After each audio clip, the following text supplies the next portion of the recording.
ရှေးဥစွာဖျားခင်ရဲ့နမတော်ကိုဥစွာချီးမွမ်းပါတယ်ကျွန်တော်ယနေ့တက်တည်ခံရတဲ့အကြောင်းရင်းကကျွန်တော်အတ္တတာမှာကျွန်တော်အချင်းချင်းခါခါလဲချမှုတဲ့အချိန်တွေမြောက်များစွာရှိတယ်ကျွန်တော်ဖျားကိုမတွေ့ရှိခဲ့တဲ့အချိန်မှာကျွန်တော်အတ္တတာကပြူလဲခြင်းတွေရိုင်နေခြင်းတွေနဲ့ကျွန်တော်ကြုံတွေ့ခဲ့ရတာဖြစ်တယ်ကျွန်တော်ကယုံကြည်သူသားသမီးစီကနေရောက်စီတိုင်းမှာလည်းကျွန်တော်မွေးဖွားလာတဲ့သားသမီးတစ်ယောက်ဖြစ်တယ်ဒါပေမဲ့ယုံကြည်သူသားသမီးဆိုပြီးမြဲကျွန်တော်ကဖျားကိုမသိရှိခဲ့တဲ့လူတစ်ယောက်ဖြစ်တယ်ကျွန်တော်မောင်မ9ယောက်ထဲမှာကျွန်တော်ကဒုတိယသားဖြစ်တယ်ဒီဒုတိယထဲမှာမောင်နှမထဲမှာကျွန်တော်ကအင်မတန်မှစိုးသွမ်းတဲ့လူငယ်တစ်ယောက်ဖြစ်တယ်ကျွန်တော်တက်တာမှာစိုးသွမ်းတဲ့အချိန်မှာကျွန်တော်ကဖျားကိုကျွန်တော်မထီမဲ့မြင်ပြုခဲ့တဲ့ຢာတွေမြောက်များစွာရှိခဲ့တယ်ဖျားကကျွန်တော်ကိုနီးမျိုးနဲ့ကျွန်တော်ကိုဆွဲခေါ်ခဲ့ပေမဲ့လည်းကျွန်တော်ကနားမထောင်ခြင်းကြောင့်ကျွန်တော်ရဲ့အတ္တတာတွေကပြူလဲခဲ့တယ်ရိုင်နေခဲ့တယ်ဒါလည်းပြီးသေးဘူးကျွန်တော်ရဲ့အတ္တတာမှာကဆက်လက်တိဆောက်စရာတွေ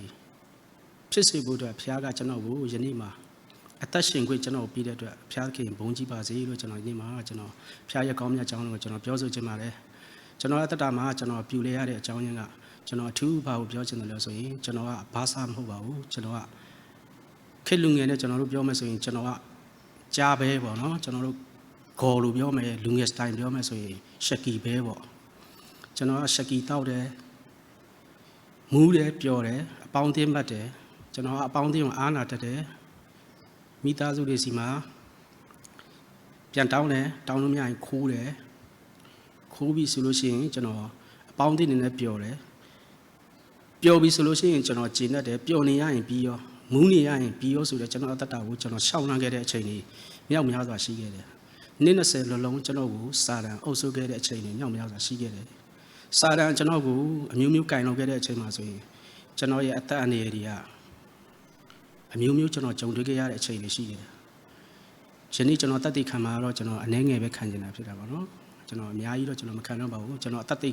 ခံမယ်ဆိုရင်ကျွန်တော်အတ္တမှာအများကြီးကျွန်တော်ခံလို့ရတယ်။ဒါပေမဲ့ကျွန်တော်အတ္တမှာအပြောင်းအလဲဖြစ်စေမယ့်အရာလေးကိုကျွန်တော်တတ်သိခံနေတာဖြစ်တယ်ပေါ့နော်။ကျွန်တော်ရဲ့အတ္တမှာ34နှစ်အတွင်းမှာဖခင်ရဲ့နှုတ်ကပတ်တော်ကိုကျွန်တော်ကြားဖို့အတွက်ဖခင်စကားကိုကျွန်တော်ကြားဖို့အတွက်ဖခင်ကကျွန်တော်ကိုအထူး special အခွင့်အရေးပေးခဲ့တယ်ကျွန်တော်ကိုအချိန်ပေါင်းမြောက်များစွာကျွန်တော်ကိုလွတ်လပ်ခွင့်ပေးခဲ့တယ်ပျော်ရွှင်မှုတွေပေးခဲ့တယ်စာတန်ရဲ့အုပ်စုချင်းလမ်းထဲမှာကျွန်တော်ယုံမထွက်နိုင်ခဲ့ဘူးကျွန်တော်ယုံမထွက်နိုင်တဲ့အချိန်မှာဖခင်ကကျွန်တော်ကိုနီးမျိုးနဲ့ပြန်လှည့်ပြီးတော့ကျွန်တော်ကိုရွေးနှုတ်ကယ်တင်ခဲ့တဲ့အချိန်တိုင်းဖြစ်တယ်ပေါ့နော်ကျွန်တော်34နှစ်20လောက်အတွင်းမှာကျွန်တော်15နှစ်လောက်ကနေပြီးတော့ကျွန်တော်အရက်ကိုစားတောက်တတ်ခဲ့တယ်ကျွန်တော်ရှုပ်ထွေးပွေလီတဲ့ဂျားထဲမှာကျွန်တော်ပျော်တယ်လမ်းမှာပျော်တယ်ဂျက်စီတွေနဲ့တွဲတယ်ပွေတယ်ရှုပ်တယ်အဲ့လိုမျိုးကျွန်တော်အတ္တကိုကျွန်တော်ကြီးပြင်းခဲ့တယ်ဒါပေမဲ့ကျွန်တော်အတ္တမှာကျွန်တော်လမ်းမကိုရောက်နေတယ်ဆိုတော့ကျွန်တော်မသိခဲ့ဘူးအဲ့ဒါနဲ့ကျွန်တော်ရဲ့အတ္တမှာကျွန်တော်ပြူလဲခြင်းနေနဲ့ဖြစ်လာတဲ့အချိန်မှာကျွန်တော်ကိုစာလံကတဖြည်းဖြည်းနဲ့ကျွန်တော်ကိုသူ့ဘက်ကိုတိမ်သွင်းလာတဲ့အချိန်မှာကျွန်တော်မိသားစုနေနဲ့ကျွန်တော် family နေနဲ့ကျွန်တော်ခွိုင်းနေတတ်တယ်မာယွန်းစာတွေကျွန်တော်ခံယူတယ်ကောင်းမွန်သောစကားကိုကျွန်တော်မကောင်းမွန်သောစကားဖြစ်နေကျွန်တော်ကတတ်မှတ်ပြီးတော့ကျွန်တော်တတ်တာကိုကျွန်တော်အကောင်းဆုံးမပြင်ဆင်မဲနဲ့ငါလုံနိုင်တယ်ဆိုတဲ့အရာနဲ့ကိုကျွန်တော်ရှင်းလင်းခဲ့တယ်ကျွန်တော်တစ်ဖက်နိုင်ငံကိုသွားတယ်ငါခြံဝင်နိုင်မှငါတိုက်ဝင်နိုင်မှဆိုပြီးတော့ကျွန်တော်ရည်မှန်းချက်ကိုကျွန်တော်ထားပြီးသွားခဲ့တယ်ကျွန်တော်ဖះကိုအမိမပြုတ်ခဲ့ဘူးဖះကိုကျွန်တော်ပြစ်ပယ်ခဲ့တယ်ဒါပေမဲ့ကျွန်တော်လှုပ်ဆောင်သမျှတွေကဘာမှမအောင်မြင်ခဲ့ဘူးတစ်ဖက်နိုင်ငံမှာကျွန်တော်အများကြီးကျွန်တော်ပေးစားရတယ်ကျွန်တော်ရှာတဲ့ငွေတွေထဲမှာဖះအတွက်ကျွန်တော်တစ်ခုမှမပါခဲ့ဘူးကျွန်တော်ရှာတယ်ကျွန်တော်မူးတယ်ကျွန်တော်တတ္တကိုကျွန်တော်မပြုတ်ပြင်ခဲ့ဘူးဒါကိုဖះကကျွန်တော်ကိုတမန်တရားနဲ့အညီနှုတ်ကပတ်တော်ကိုကျွန်တော်ကိုကြားနိုင်ဖို့အတွက်ဘာသာကြားထဲမှာကျွန်တော်ကိုပို့ဆောင်ခဲ့တယ်ဘာသာကြားထဲမှာကျွန်တော်ရောက်တယ်ဖះစကားကျွန်တော်လုံးဝမကြားတော့အခြေအနေကိုကျွန်တော်ရောက်ရှိသွားခဲ့တယ်ဒါပေမဲ့ကျေးဇူးတော်အဖြစ်ဖះကကျွန်တော်တဖန်ပြန်လဲပြီးတော့ကျွန်တော်အတ္တကိုနောင်နာရစီဖို့ကျွန်တော်ကိုအိမ်နောက်ဖက်သူနဲ့ကျွန်တော်ကိုစုံဖက်စေပြီးတော့ကျွန်တော်ကိုမြန်မာနိုင်ငံသို့ပြန်လှည့်လာအောင်ဖះကပဲကျွန်တော်ကိုပြန်လဲပြီးပို့ဆောင်ခဲ့တာဖြစ်တယ်ဒါနဲ့ကျွန်တော်ရဲ့တတ္တမှာအောင်မြင်ခြင်းမရှိခဲ့တဲ့အပြင်ပြန်လာပြီးတော့ကျွန်တော်ကအတောက်စားကိုကျွန်တော်ကမစွန့်ပယ်ပဲနဲ့ဆက်လက်ပြီးတော့ကျွန်တော်တောက်စားခဲ့တယ်ကျွန်တော်တတိမထားမိဘူးဖះကကျွန်တော်ကိုဘယ်လိုမျိုးရင်းနှုတ်ချင်လဲဆိုတာကျွန်တော်မလိလာခဲ့ဘူးကျွန်တော်မသိရင်ခဲ့ဘူး ဖះနဲ့ပတ်သက်တဲ့မိတ္တဟာယလူတွေကိုလည်းကျွန်တော်မထီမဲ့မြင်ပြုတယ်ငါလုံနိုင်တယ်ငါစမ်းစာငယ်ငယ်ကလေးကကြားဘူးတာအပူတွေငါ့ကိုလာမပြောနဲ့မင်းတို့ပဲဒီစမ်းစာကိုဖတ်တတ်တာမဟုတ်ဘူးဆိုပြီးတော့ကျွန်တော်တလွဲနဲ့ကျွန်တော်ခံခဲ့တာရှိတယ်ဒါနဲ့ကျွန်တော်ရဲ့အတ္တကိုဖះက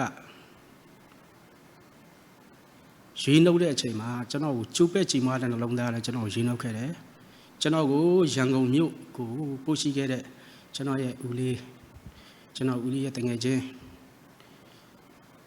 ကျွန်တော်ဒုက္ခရောက်တဲ့အချိန်မှာတငယ်ချင်းအိမ်မှာခဏတစ်ဖြုတ်နေခဲ့တဲ့ညီကိုလည်းဖျားခင်ဘုန်းကြီးပြီးပါစေကျွန်တော်တင်တန်းကိုရောက်တဲ့အချိန်မှာကျွန်တော်အမျိုးမျိုးတွေ့ကြုံခဲ့ရတယ်တွေ့ကြုံခဲ့တဲ့အချိန်မှာကျွန်တော်ဘာတွေကိုတတွေ့ရလဲဆိုတော့ကျွန်တော်ပဲစိုးပြီးထင်တာဒါပေမဲ့ကျွန်တော်တဲ့စိုးတဲ့သူတွေမြောက်များစွာရှိတယ်ဆိုတော့ကျွန်တော်တွေးလိုက်ရတဲ့အချိန်မှာကျွန်တော်အားတော့တက်သွားတာပေါ့အားတက်သွားပြီမဲ့မူရစ်စေးသုံးတာချင်းတော့တူပြီမဲ့ဒါပေမဲ့ကျွန်တော်ကဘိန်းစားတော့မဟုတ်ဘူးကျွန်တော်ကအရက်သမားဖြစ်တဲ့အတွက်ကျွန်တော်ကအရက်ကြောင်းပဲနားလေတယ်တခြားညီကိုတွေကြတော့ဘိန်းနဲ့ရောက်လာတဲ့ခါကျတော့ကျွန်တော်ကဘိန်းကြောင်းကိုကျွန်တော်နားမလဲဘူးဘိန်းကိုလည်းကျွန်တော်အပြင်မှာမြင်လည်းမမြင်ဘူးကျွန်တော်ရှူလည်းမရှူဘူးဒါပေမဲ့ကျွန်တော်ကိုဖျားကအဲ့ဒီမှာကျွန်တော်ကိုတဖြည်းဖြည်းနဲ့ရစ်ပတ်ပြီးတော့တမာတရားနဲ့အညီနှုတ်ကပတ်တော်တွေကိုသင်ကြားပြီးတဲ့ဆရာတွေနေ့ရက်စင်တိုင်းနေ့ညမပြတ်ကျွန်တော်ကိုနားတဲ့ကိုတလုံးချင်းပေါက်ပြီးရိုက်သွင်းပေးခဲ့တာဖြစ်တယ်အဲ့ဒါကိုကျွန်တော်ရဲ့ရင်ဘတ်ထဲမှာကျွန်တော်ကပီးထိုးပြီးတော့ကျွန်တော်အမြဲတမ်းမှသားလာတဲ့နှုတ်ကပတ်တော်တွေမြောက်များစွာရှိတာပေါ့နော်ဒါပေမဲ့ကျွန်တော်ဘာနဲ့ကျွန်တော်သင်ကြားတဲ့အချိန်မှာကျွန်တော်နှုတ်ကပတ်တော်တရားကိုကျွန်တော်ဘာနဲ့စပြီးတော့ခွန်အားရခဲ့လဲဆိုတော့ငါဒီအစလည်းဖြစ်တယ်အဆုံးလည်းဖြစ်တယ်ဆိုတဲ့စကားကိုကျွန်တော်အင်မတန်မှနှစ်သက်မိတယ်ကောင်းကင်နဲ့မြေကြီးမတည်တော့လဲငါစကားတည်လိမ့်မည်နိုင်ငံတော်နဲ့ဖြောင့်မတ်ခြင်းတရားကိုရှေ့ဥစွာရှာကြလောနောက်မှအထူးအရာများကိုပြီးတော်မူလိမ့်မည်ဆိုတဲ့အရာကိုကျွန်တော်ကြားတဲ့အချိန်မှာကျွန်တော်အင်မတန်မှစိတ်မကောင်းဖြစ်မိတယ်အဲ့ဒါနဲ့ကျွန်တော်ရဲ့ညီကိုလေးရောက်လာတယ်ရောက်လာတဲ့အချိန်မှာတချို့ဆိုရင်ဂါပြီးရောက်လာတယ်ဂေါက်ပြီးရောက်လာတယ်ကျွန်တော်ကရောက်ရတဲ့အချိန်မှာတပတ်လောက်ပဲကျွန်တော်ခံရတယ်တမန်တရားကိုကျွန်တော်ကောကောမွန်မွန်ကျွန်တော်ခံယူခဲ့ရတယ်ဖြစ်တယ်တင်နာမရဆရာတွေကလည်းမကြီးမညူလာတဲ့ညီကိုရောက်စီတိုင်းကိုဖေးမကူညီတယ်ဘဝတူအချင်းချင်းပေါ့အဲ့လိုမျိုးပြန်ပြီးတော့မလဲအောင်ဆိုပြီးတော့ဒါပေမဲ့ကျွန်တော်ရဲ့တတမှာကျွန်တော်ပြုရအောင်ကျွန်တော်ပြုပြင်တယ်ကျွန်တော်တမန်တရားနဲ့ဘယ်လိုသွားရမလဲကျွန်တော်အတ္တဘာကြောင့်လဲကြရတယ်လဲဆိုတာကိုကျွန်တော်နားကောင်းနားလေသဘောပေါက်လာတယ်ကျွန်တော်တက်ကအခုဆိုရင်36နှစ်တည်းရှိနေပြီเนาะပြီးတော့မှဖြစ်တယ်ကျွန်တော်ရဲ့ကြံရှိတဲ့အချိန်ကဘာမှမကြံတော့ဘူးအဲကြောင့်မို့ကျွန်တော်ဘာလုပ်ရမလဲကျွန်တော်မတွေးတတ်ဘူး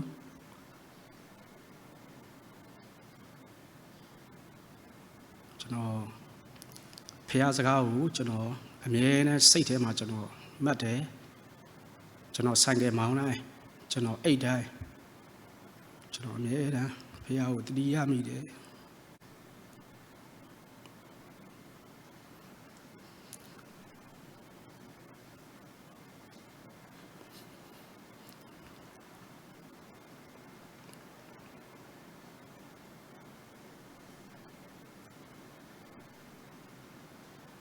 ကျွန်တော်ဆိုင်ကယ်မောင်းတိုင်းလည်းဖျားကိုအမြဲတမ်းတတိယမိတဲ့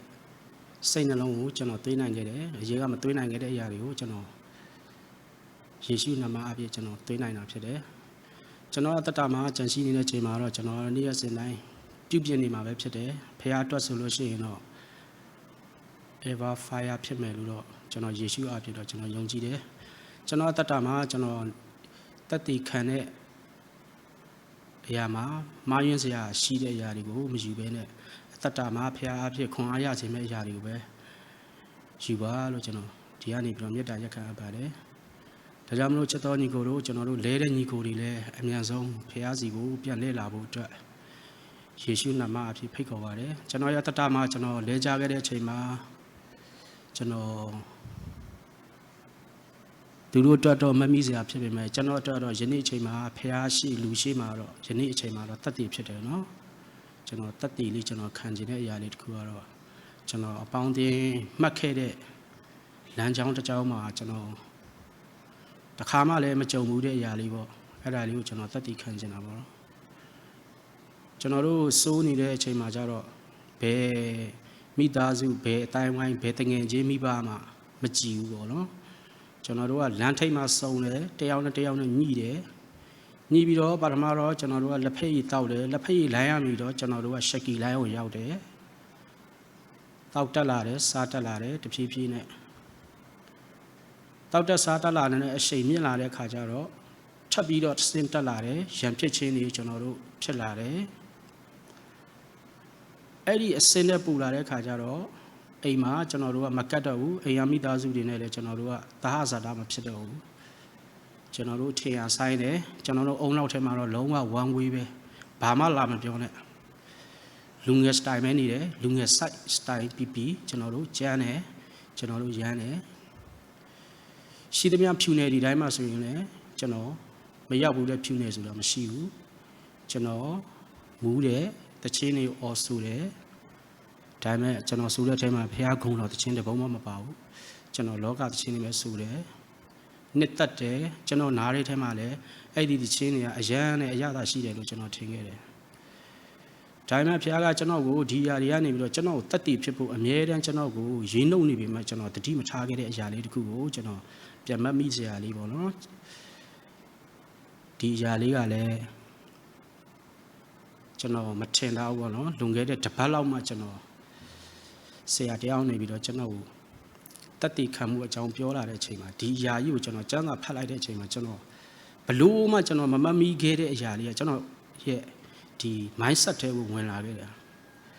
ကျွန်တော်ပျော်ပါရတဲ့အချိန်မှာတငယ်ချင်းတယုံယုံနဲ့မိသားစုကလည်းအဆင်ပြေတဲ့အချိန်ဖြစ်တော့ဖတ်ဆန်ဆိုတာလက်ထဲမှာတော့အကြိုက်သုံးလို့ရတဲ့ခက်ဖြစ်တာပေါ့အဲတော့ကျွန်တော်အသက်တာမှာကျွန်တော်မူးမမြင်လေးမမြင်ကဲခဲ့တဲ့အချိန်တွေမှာကျွန်တော်ဘာတွေကိုအဓိကကတော့ကျွန်တော်အပေါင်းအသင်းမှတ်တယ်အိမ်မပြောင်းဘူးဘော်ဒါအိမ်မှာအိတ်တယ်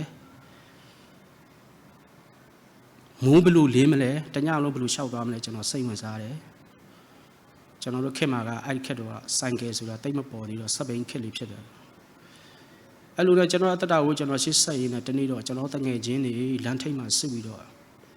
အရက်တတော်ဖို့စုံတဲ့ခါမှာကျွန်တော်တို့ကစက်ဘိန်းမလောက်တဲ့ခါကျတော့ကျွန်တော်တို့ခြေချင်းနဲ့ပဲအရက်တတော်မဲလေးဆိုပြီးတော့ကျွန်တော်တို့ကမြို့လေးကိုသွားကြမယ်ဆိုပြီးတော့ညှိနှိုင်းတဲ့ခါကျတော့ကျွန်တော်တို့ကစက်ဘိန်းကိုထားခဲ့ပြီးတော့ဒီလမ်းလျှောက်ပြီးတော့ကျွန်တော်တို့စကားပြောရင်းအချိန်လေးတော့နည်းနည်းရှိထားတယ်ဆိုတော့ရှောက်ရင်းသွားရင်းနဲ့လမ်းတကွေးလေးရောက်ရောမထင်မှတ်ထားတဲ့အရာတခုကကျွန်တော်တို့ကိုလာပြီးတော့စိန်ခေါ်မှုပြုလို့ကျွန်တော်တို့ဘေးနားလေးမှာခြာတိတ်တပွေကကျွန်တော်တို့လည်းတွေ့ရောတောက်ခေါက်လိုက်တယ်တောက်ခေါက်ပြီးစတွေးထွေးလိုက်တဲ့အချိန်မှာကျွန်တော်ကတော့အဲ့ဒီကောင်လေးကိုကျွန်တော်ကသိတယ်အဲ့ဒီကောင်လေးဆိုပေမဲ့အဲ့ဒီအချိန်တော့လည်းကျွန်တော်ကလည်းခြာတိတ်ပါသူကကျွန်တော်ထဲတော့ငယ်တယ်ဒီຢာလေးကကျွန်တော်ရဲ့လွန်ခဲ့တော့20ကတတ်တည်လေးဖြစ်တယ်ပေါ့နော်ဒါပေမဲ့အဲ့ဒီမိသားစုတော့မှတ်မိချင်မှမှတ်မိမလားတော့မသိဘူးကျွန်တော်ကတော့ယနေ့မှာတော့ကျွန်တော်အတွက်တတ်တည်ဖြစ်တယ်အဲ့ဒါနဲ့တောက်လဲခောက်လိုက်တဲ့အချိန်မှာကျွန်တော်တငယ်ချင်းတွေကလူပြိုပေါက်လဲဖြစ်တယ်စိတ်ကလည်းထောင်းနေဖြစ်တဲ့အချိန်မှာကျွန်တော်တငယ်ချင်းကနေပြီးတော့မင်းဘာလုပ်တာလဲကွာလို့မေးလိုက်တဲ့အချိန်မှာလှုပ်တော့မင်းမကြိုက်ဘူးလားဆိုတော့အဲ့မှာကျွန်တော်တငယ်ချင်းကသူ့လှုပ်မလို့ဆိုပြီးပြီးသွားတဲ့အချိန်မှာအဲ့ဒီခြာတိတ်လေးကကြောက်ပြီးတော့အိမ်ထဲကိုဝင်ပြေးတယ်ဝင်ပြေးတဲ့ခါကျတော့ကျွန်တော်တငယ်ချင်းကလိုက်သွားတဲ့ခါကျတော့ကျွန်တော်ကပြောတယ်မလုံနဲ့ငါသိတယ်လို့ဒီအိမ်နေဆိုတာငါနဲ့ခင်နေတဲ့သူတွေရှိတယ်ပေါ့ကျွန်တော်ကပြောတယ်အဲ့ဒါနဲ့ကျွန်တော်ဘလို့မှမထင်မှတ်ထားဘူးဖခင်ရဲ့အကြံစီနဲ့ကျွန်တော်ရဲ့အကြံစီဘလို့ကွာလဲဆိုတာဒါကဖခင်ပဲသိတာဖြစ်တယ်ဒါနဲ့မပြီးသေးဘူးကျွန်တော်တို့ဆက်ပြီးလမ်းလျှောက်တယ်ကျွန်တော်တို့အရက်ဆိုင်ရောက်တယ်တောက်တယ်ဒါပေမဲ့ကျွန်တော်မထင်မှတ်ထားဘူးတငယ်ချင်းကကျွန်တော်ပြောတယ်ငါဒီနေ့ညဖြစ်တဲ့ပြဿနာကိုငါဘာတူလဲဆိုတာမပြောပြပါနဲ့လို့သူကကျွန်တော်တောင်းပန်တယ်တောင်းပန်တဲ့ခါကျတော့ကျွန်တော်ကတတိမထားမိဘူးနော်ဘာဖြစ်လို့လဲဘာဖြစ်လို့မပြောခိုင်းတာလဲလို့ကျွန်တော်ကမေးတဲ့အချိန်မှာငါမှာတဲ့ငါဖေကအသေးအတန်ရမ်းဖြစ်နေတယ်တဲ့ဆိုတော့ဟုတ်လားလို့အေးပါကွာလို့ငါမပြောပါဘူးလို့ဆိုတော့ကျွန်တော်တို့ရက်တောက်ပြီးပြန်လာတော့လမ်းခွဲကြတယ်ကိုယ့်အိမ်ကိုပြန်ပြီးတော့ပြန်အိတ်ကြတဲ့အချိန်မှာ ကျွန်တော်ဘလို့မှမထင်တာဘူးမနက်ခင်းစောကြီးရောက်လာတယ်ရောက်လာပြီးတော့ကျွန်တော်လာခေါ်တယ်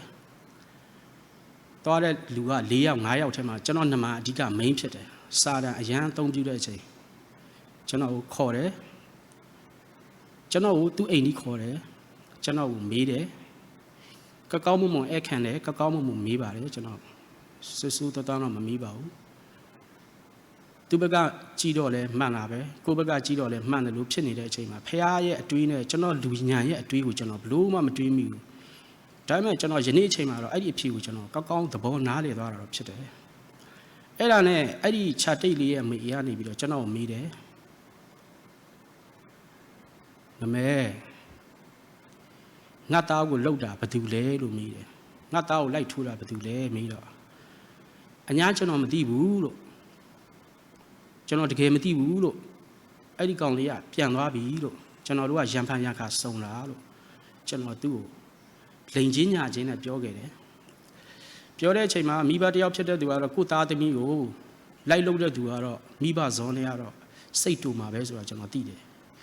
ဒါပေမဲ့ကျွန်တော်တငယ်ချင်းကလည်းကျွန်တော်ကိုတောင်းပန်ထားတာကတစ်ဖက်ဒီဘက်ကလည်းကျွန်တော်မေးလာတဲ့တစ်ဖက်ဆိုတော့ကျွန်တော်ကဂျားထဲမှာဂျင်းချက်တဲ့ဂျင်းလေးကိုကြားတယ်လို့ကျွန်တော်ခံရတယ်ဖြစ်တယ်ပေါ့ဒါပေမဲ့ကျွန်တော်ဖះရဲ့အကြံစီကိုကျွန်တော်နားမလည်ခဲ့ဘူးပေါ့နော်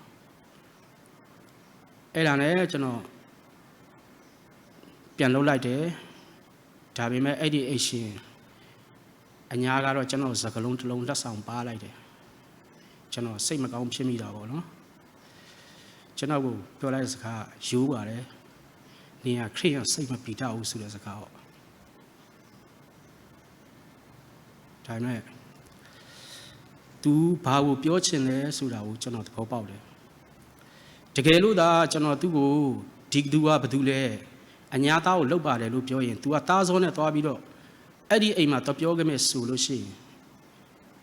အဲ့ဒီလှုပ်တဲ့သူကအဖေကမကြမ်းမမာဖြစ်နေတဲ့အချိန်ဖြစ်လို့ရှိရင်ပွိုင်စင်ဖြစ်သွားနိုင်တယ်ဘာမှမဖြစ်တဲ့ပြဿနာပူပြီးကြီးသွားနိုင်တယ်ကျွန်တော်စိတ်ကူကအဲ့လိုရှိခဲ့တာဖြစ်တယ်ဒါပေမဲ့အဲ့ဒီအညာရဲ့စိတ်ထဲမှာတော့ तू ကဘလို့မြင်လဲတော့ तू ကျွန်တော်မသိခဲ့ဘူးပေါ့နော်ကျွန်တော်တငယ်ချင်းများနေကျွန်တော်ကာကွယ်ကာပြီးတော့ကျွန်တော်ပြောဆိုခဲ့တယ်ဒါပေမဲ့တိတ်မကြခင်မှာပဲအဲ့ဒီတငယ်ချင်းရဲ့အဖေကဆုံးသွားတယ်အဲ့ဒါနဲ့မပြီးသေးဘူးဖះကသူလှုပ်တဲ့အကွက်ကရေလေမြင့်တယ်ကျွန်တော်တစ်ခါမှကျွန်တော်အဲ့လိုဒီအသက်တွေကိုကျွန်တော်ခံဖြစ်မယ်လို့လည်းကျွန်တော်မထင်ခဲ့ဘူးပေါ့နော်အဲ့ဒီအညားစီမှာပဲအဲ့သူ့သားကိုထိုးရတဲ့ကောင်ကအလှုပ်လာအဲ့ဒီအိမ်မှာပဲ तू ကအလှုပ်ကျွေးတပြုတ်တယ်ဆိုတော့ကျွန်တော်ပြောဖို့ကြိုးစားခဲ့တယ်အညာရဲ့အညာသားကိုထိုးတာဒီကောင်မာလို့ကျွန်တော်ကပြောချင်ပေမဲ့ကျွန်တော်နှုတ်ကမထွက်ခဲ့ဘူးတခါမှကျွန်တော်ဖះကလုံးဝပြောပိုင်ခွင့်မပြီးခဲ့ဘူးနဲ့တူတယ်ပေါ့နော်ကျွန်တော်ကလည်းအဲ့ချိန်မှာလမ်းလွဲနေတဲ့လူတယောက်ဆိုတော့ဒါပေမဲ့ယနေ့မှကျွန်တော်ကိုဖះကဘာနဲ့စကားပြောလဲဆိုတော့ကျွန်တော်ရဲ့လောက်ရက်တွေကိုဖះကသူ့စီပြန်လဲလာဖို့ဒီຢာတွေကကျွန်တော်ကိုတတ်တည်ဖြစ်စေဖို့အတွက်ကျွန်တော်ကိုတဖန်ပြန်လဲပြီးတော့ဖះကရွေးနှုတ်ခဲ့တာဖြစ်တယ်ဒါကြောင့်မလို့အဲ့ဒီရဲ့အချိန်ကာလအဲ့ဒီရဲ့ဖြစ်စေမှာဆိုလို့ရှိရင်လေဖះကအမျိုးမျိုးအသုံးပြုရတာဖြစ်တယ်အဲ့ဒီအညာအဖြစ်ကောကျွန်တော်အဖြစ်ကောသူ့သားအဖြစ်ကောကျွန်တော်တငယ်ချင်းအဖြစ်ကောအသုံးပြုရတဲ့အချိန်မှာအဲ့ဒီညီကိုကသူ့စီမှာအလုပ်လုပ်ပြီးတော့ယနေ့အချိန်ထိသူ့မိသားစုနဲ့သူကောင်းမွန်သူလှုပ်ရှားနိုင်တယ်အဲ့ဒီအညာမိသားစုလည်းယနေ့အချိန်ထိဖះကြီးကောင်းကြီးပေးနေစေဖြစ်တယ်ဆိုတော့ကျွန်တော်ယုံကြည်တာဖြစ်တယ်ဒါကြောင့်မလို့ကျွန်တော်အသက်တာမှာကတချို့အရာတွေကြားလို့ရှိရင်ကျွန်တော်တို့ကလွဲမားစွာခံယူကြတဲ့အရာတွေရှိတယ်ဒါကြောင့်မလို့ကျွန်တော်တို့ကလူညံနဲ့မိုက်လိုက်လို့မမီနိုင်တဲ့အရာတွေကိုကျွန်တော်နားလည်လာတယ်ဖះကဘလို့လှုပ်စေချင်တာလဲဖះနဲ့ကျွန်တော်တို့ကတချီတဲ့နဲ့တစ်ချက်တည်းနဲ့လိုက်လျှောက်လို့မရဘူးဖះကကျွန်တော်တို့ကိုအချိန်ကာလတစ်ခုကိုပေးထားတာဖြစ်တယ်အဲ့ဒီချိန်ကာလအတွင်းမှာကျွန်တော်တို့ကိုဖះကသူ့ဘက်ကိုနီးအမျိုးမျိုးနဲ့သူပြန်ဆွဲခေါ်တယ်ယနေ့ခေတ်မှာဆိုလို့ရှိရင်ပူလို့တောင်မှကျွန်တော်တို့ကပို့ပြီးတိထားနိုင်ရဖြစ်တယ်ဆိုရုပ်သောခေတ်ကာလဖြစ်တယ်ကျွန်တော်ကို2021မှာဖះတကယ်မခေါ်ဆောင်ပါပဲနဲ့ယနေ့အချိန်ကြီးတက်ရှင်ခွင့်ပြီးတဲ့ဖះကိုကျွန်တော်ဦးစွာကျွန်တော်ဆက်လက်ပြီးတော့ကျွန်တော်ချီးမွမ်းလိုခြင်းဖြစ်တယ်ဖះတကယ်နာမဘုန်းကြီးပါစေဒါကြောင့်မလို့အခု2020နှစ် 2 လပိုင်းထဲမှာရောက်ရှိလာပြီဖြစ်တယ်ကျွန်တော်ရဲ့အသက်ရှင်မှုကဘာလဲကျွန်တော်ဘာကြောင့်လဲကြတာလဲရှေ့ဆက်သွားမဲ့ကျွန်တော်ရဲ့လမ်းကဘယ်လိုလဲဆိုတာကျွန်တော်ကိုတမန်တရားကညွှန်ပြတယ်ကျွန်တော်ကိုရန်ကုန်ကတင် जा ပြီးတဲ့ Light of Greek ဆရာချက်ပြုတ်ပြီးတဲ့ဆရာမတွေကိုလည်းဒီကနေပြီးတော့ကျွန်တော်ကရောက်စီတိုင်းမှာကျွန်တော်ကျေးဇူးတင်ပါတယ်ယေရှုနာမအဖြစ်အားလုံးဘုန်းကြီးပါစေကြံရှိနေတဲ့မလွတ်မြောက်သေးတဲ့ကျွန်တော်တို့ဘာသာညီကိုတွေရှက်ကီပဲညီကိုတွေအကြောင်းမျိုးကြောင့်ရောက်လာတဲ့ညီကိုတွေကိုလည်းဒီကနေပြီးတော့ဘုရားသခင်ရဲ့ဘုရားသခင်အားဖြင့်ရောက်စီတိုင်းမှာကောင်းကြီးရှိပါစေလို့ကျွန်တော်ဒီကနေပြောဆိုခြင်းဖြစ်တယ်တတကိုမိမိကိုယ်တိုင်ပဲမိမိပြုပြင်ရမှာဖြစ်တယ်တင်နန်းဆိုတာတော့ကျွန်တော်တို့ကိုအချိန်ကာလတစ်ခုအနေနဲ့ပဲပိတ်ထိန်းနိုင်တာဖြစ်တယ်ကျွန်တော်တို့ကိုယနေ့မှာအာမခံပေးနိုင်တာကတော့ကျွန်တော်တို့ရဲ့ခြားဝရဖျားဖြစ်တယ်ဒါကြောင့်မလို့ကျွန်တော်တို့လက်ရှိလူဆိုင်နဲ့ဖျားဆိုင်ကိုကျွန်တော်ကောက်ကောက်နားလေသွားသဘောပေါက်သွားခဲ့တဲ့အချိန်မှာကျွန်တော်ကောက်ကောက်နားလေလာတယ်လူလောကမှာဘယ်လိုအသက်ရှင်ရမလဲဆိုတာကိုဖျားကကျွန်တော်ကိုနှုတ်ကပတ်တော်အဖြစ်ကြားနာစေခဲ့တယ်ဒါကြောင့်မလို့ချစ်တော်ညီကိုတို့တချို့ညီကိုတွေလည်းလဲနေတဲ့ညီကိုတွေတက်နိုင်လို့ရှိရင်ဖះနဲ့အဝေးမှမနေဘဲနဲ့အချိန်ကြီးဖះရဲ့အသက်တာတွေကိုပြန်လှည့်ဖို့လိုအပ်တာပြန်လဲဖို့ရန်အတွက်ကျွန်တော်ဒီကနေပြီးတော့ကျွန်တော်ပြောဆိုလိုခြင်းဖြစ်တယ်ဖះကပဲကျွန်တော်တို့ကိုနိုင်ငံတော်နဲ့ဖြောင့်မတ်ခြင်းကိုပေးနိုင်တာဖြစ်တယ်ကျွန်တော်တို့ရဲ့အသက်ကျွန်တော်တို့ကိုကျွန်တော်တို့ညာအမိမပြုတ်ဘဲနဲ့ဖះနဲ့အတူကျွန်တော်တို့နေ့ရက်စဉ်တိုင်းစက္ကပ်ပြီးတော့ရှောက်လာမှာကျွန်တော်တို့ရဲ့ခန္ဓာကမြေကြီးဖြစ်တယ်တည်ခြင်းမှာကျွန်တော်တို့ကမဆုံးတဲ့သူတွေဖြစ်တယ်ဒါကြောင့်မလို့ကျွန်တော်ရဲ့အသက်တာမှာကျွန်တော်ခန္ဓာအတွက်အလုပ်လုပ်ခဲ့ပြီးဖြစ်တယ်ကျွန်တော်ဝိညာဉ်အတွက်ကြံရှိနေတဲ့အချိန်ကိုကျွန်တော်အလုပ်လုပ်ရအောင်မှာဖြစ်တယ်ဒါကြောင့်မလို့ချစ်တော်ညီကိုတို့ကျွန်တော်ဒီနေ့မှာတတ်သိခံတဲ့အရာတွေကို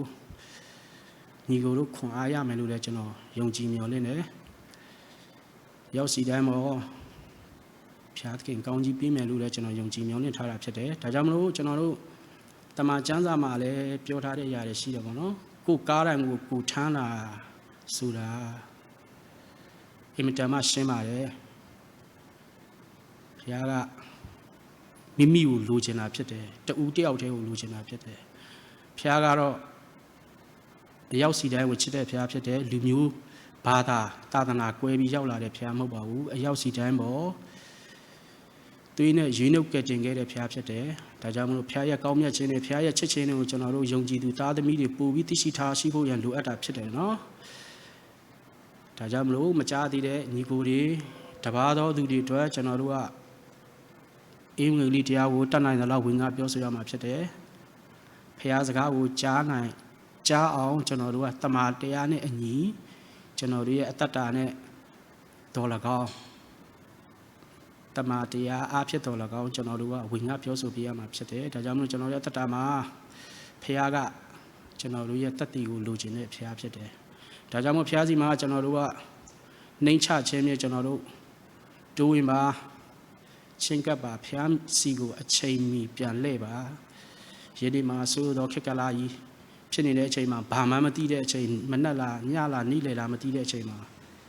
ကျွန်တော်တို့ကဘာတွေကိုစဉ်းစားနေတာလဲဘာတွေကိုတုတ်ဆိုင်နေတာလဲငွေကြီးဒနာဆိုတာယာယီတဲနန်းဖြစ်တယ်ကျွန်တော်တို့ကိုအာမမခံမပေးနိုင်ဘူးဒီငွေကဒီစီးစိမ်ကအာမခံမပေးနိုင်ဘူးအဲ့လိုပြောဆိုလိုခြင်းအဖြစ်တပါးသောသူတွေကိုထိခိုက်စေဖို့ပြောဆိုလိုခြင်းမဟုတ်ပါဘူးဒါကြောင့်မလို့ကျွန်တော်တို့ကငွေနဲ့ဖျားဖို့ကျွန်တော်တို့ကောက်ကောက်ခွဲခြားနားလည်တတ်ဖို့လိုတယ်ဘာဖြစ်လို့လဲဆိုတော့လူတိုင်းကကိုယ်အိုးကိုယ်အိမ်ကိုယ်ရာရှိကြတဲ့သူတွေဖြစ်တယ်ဖျားကကောက်ကောက်မွန်မွန်ထားပြီးတယ်ကောက်ကောက်မွန်မွန်ကျွေးတယ်ကျွန်တော်တို့လုံနိုင်လို့မဟုတ်ဘူးယေရှုကျွေးလို့ဖြစ်တယ်ဒါကြောင့်မလို့ချက်တော်ညီကိုမတော်တို့တင်တို့ကြံရှိနေတဲ့အချိန်မှာကတော့အတတ်နိုင်ဆုံးကတော့ဖျားနဲ့ကျွန်တော်တို့အချိန်ယူရမှာဖြစ်တယ်ဖျားနဲ့သွားလာတဲ့သူနဲ့ကျွန်တော်တို့မိတ္တဟာယပြုပါဖျားစီဆုတောင်းပါတင်းရဲ့ဆုတောင်းခြင်းကိုဖျားကနောင်ညောင်းတော်မူတဲ့ဖျားဖြစ်တယ်အဲဒါကြောင့်မလို့ကျွန်တော်ရဲ့တတ်တာမှာအရောက်စီတိုင်းလိုအပ်တယ် ကျွန်တော်တယောက်တည်းပြောင်းလဲယုံနေပြီးသေးဘူးကျွန်တော်ရဲ့တငယ်ချင်းတွေရှိတယ်အတ္တလဲနေတဲ့ညီကိုတွေရှိတယ်ကျွန်တော်တွေ့တယ်မြင်တယ်ဒါပေမဲ့ကျွန်တော်ဖះအကြောင်းပြောဖို့ငင်းဆန်တဲ့ညီကိုတွေရှိတယ်လက်မခံတဲ့ညီကိုတွေရှိတယ်လောကစကားနဲ့ပြောမယ်ဆိုလို့ရှိရင်တော့စိတ်မဆိုးပါဘူးသူတို့ဖះစကားကိုတေချာမကြားဘူးသေးလို့ပါကြားဘူးလို့ရှိရင်သူတို့နားလေလာလိမ့်မယ်ဒါကြောင့်မို့ကျွန်တော်တို့ရဲ့တတ္တမှာကျွန်တော်ဒီကတော့ကျွန်တော်အတ္တကိုကျွန်တော်တတ်သိခံခြင်းဖြစ်တယ်ကျွန်တော်အခုလွတ်မြောက်လာတာတစ်နှစ်ကျော်ပဲရှိသေးတယ်ကျွန်တော်ဆက်လက်ပြီးတော့ကျွန်တော်ပြုပြင်ရအောင်မှာဖြစ်တယ်ဒီလောက်နဲ့ကျွန်တော်ရက်နေလို့မရသေးဘူးကျွန်တော်ရှေ့ဆက်အများကြီးကျွန်တော်လှုပ်ဆောင်ရအောင်မယ်ကျွန်တော်လှုပ်ဆောင်မှုတိုင်းမှာဖះကိုကျွန်တော်နံပါတ်1နေရာမှာကျွန်တော်ထားတယ်အခုချိန်မှာကျွန်တော်ညံဝင်ကျွန်တော်အမိမပြုဘူးကိုတော်ကိုကျွန်တော်အမိပြုပြီးကျွန်တော်ရှောက်လန်းတယ်ဖះကပဲကျွန်တော်ကိုပဲ့ကင်မှာဖြစ်တယ်ဒါကြောင့်မလို့ကျွန်တော်ခွန်အားရတဲ့အရာလေးတွေလည်းကျွန်တော်ဝင်ကားတဲ့အခါမှာမာရင်းစရာလေးတွေရှိရင်လည်းပယ်ပြီးတော့အတ္တမှာခွန်အားရမယ့်အရာတွေကိုနားဆင်ပြီးတော့ဖះရဲ့မေတ္တာအားဖြင့်ကျွန်တော်ကိုလည်းဆုတောင်းမိပါလို့ဒီကနေကျွန်တော်ပြောဆိုချင်ပါတယ်ဒါကြောင့်မလို့ချစ်တော်ညီကိုတို့ကြံရှိနေတဲ့အချိန်ဟာဘာမှမရှိတော့ပါဘူးယခုလက်ရှိဆိုရင်နောက်ဆုံးသောခေတ်ကာလရဲ့နမိတ်ကိုပြနေပြီကနဦးအစဖြစ်နေပြီဖြစ်တယ်တည်ခြင်းရှင်ကြီးကဖះရဲ့လက်ထဲမှာပဲရှိတာဖြစ်တယ်ဒါကြောင့်မလို့ကျမ်းစာထဲမှာမိန့်တော်မူထားတာရှိတယ်မနှက်ဖြန်ဖို့တင်မစိုးရိမ်နေတဲ့မနှက်ဖြန်ကပဲတင့်ကိုစိုးရိမ်စရာရှိတယ်ဆိုတာကျွန်တော်အကျမ်းမိုက်လေးကိုကျွန်တော်နားလေတဲ့အချိန်မှာကျွန်တော်ကောင်းကောင်းသဘောပေါက်ပါတယ်ဒါကြောင့်မလို့ကျွန်တော်ရဲ့အတ္တမှာနေ့ပဲဖြစ်ဖြစ်ညပဲဖြစ်ဖြစ်ဒီနေ့ပဲဖြစ်ဖြစ်ယနေ့လောက်အသက်ရှင်တာယနေ့ပဲရှိတယ်အဲဒါကြောင့်မလို့အသက်ရှင်တဲ့အချိန်မှာချစ်ချစ်ခင်ခင်နေကြပါတယောက်နဲ့တယောက်နဲ့ဂုံပြိုင်ခြင်းတွေဝါကြွားခြင်းတွေမနာလိုခြင်းတွေကိုဖယ်ရှားပါဒီຢာတွေကကျွန်တော်တို့ကိုအတ္တကိုဆွဲချစေတဲ့အရာဖြစ်တယ်ဘာမှမတည်မြဲဘူးဆိုတာလေလူတိုင်းသိတယ်ဒါပေမဲ့ကိုနီကိုဟန်နဲ့မဖြည့်ရှင်းတဲ့ဖះစကားနဲ့ဖြည့်ရှင်းပါလို့ကျွန်တော်ဒီကနေပြီးတော့ကျွန်တော်အနည်းငယ်သက်သေခံလို့ခြင်းဖြစ်ပါတယ်။ကျမ်းစာသူရောက်စီတိုင်းမှာဖះသခင်ကောင်းကြီးပေးပါစေ။